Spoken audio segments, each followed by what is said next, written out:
आता याच्यामध्ये PCM मध्ये 80 पेक्षा अधिक गुण असलेले विद्यार्थी, आपण काय करू, अनेक वर्षांपासून आलेला इतिहासाचा थोडासा अभ्यास करू. 2020 मध्ये 100 विद्यार्थी जर मेरिट लिस्ट मध्ये असतील, फर्स्ट टू 100 हे मेरिट लिस्ट होल्डर आहे, त्याच्यातले किती लोकांना 80 पेक्षा जास्त होते, तर 98% म्हणजे 98, 100 पैकी 98 लोक. 21 मध्ये 100 पैकी 100 लोकांना 11वीला आणि 12वीला त्यांना 80 पेक्षा जास्त टक्केवारी होती. मग 22ला ती 99% होती. म्हणजे 99% म्हणजे 100 पैकी 99 मुलांना 80 पेक्षा जास्त मार्क असायचे. गफलत कुठं झाली, ही 23 पासून सुरू झाली, जेव्हा 100 पैकी 88 लोकांना फक्त 80च्या पुढे मार्क्स होते.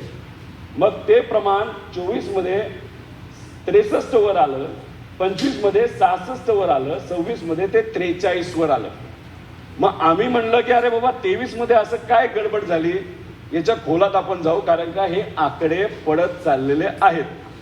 मग आम्ही याच्या खोलात गेलो. पुढे घ्या. आता हे 10वी मध्ये सुद्धा आम्ही ते बघितलं. 20 मध्ये 10वी मध्ये 80च्या पुढे असणारे 100 पैकी 100 होते, 100 पैकी 100. 22ला 98 होते. नंतर हा आकडा पडत गेला पुढं.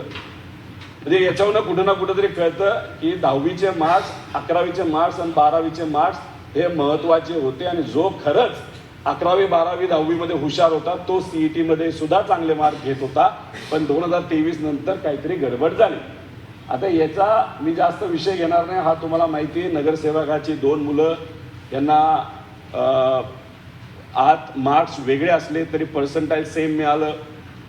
दोघं एकाच परिवारातले, सेंटर एकच मिळालं. आणि सत्ताधारी नगरसेवकाची मुलांवर ठीक आहे, मी आक्षेप घेत नाही त्यांच्या शैक्षणिकच्या कॅपॅसिटीवर. पण मुद्दा काय की एकच सेंटर एकाच घरातल्या व्यक्तीला हे असं कसं होऊ शकतं, कारण का अनेक व्हिडिओ तुम्ही ऑडिओ बघितलेले आहेत ज्याच्या सेंटरबद्दल बोललं जातं, म्हणजे सेंटर मॅनेज केले जातात. पुढं आता हे जेव्हा मी मतदारसंघामध्ये गेलो, तिथे एक मुलगा मला भेटला, त्याचे पालक मला भेटले आणि त्यांनी मला सांगितलं प्रॉब्लेम काय की नॉर्मलायझेशन आणि पर्सेंटाईल याच्यामध्ये घोळ केला जातो, याच्यामध्ये फसवणूक केली जाते.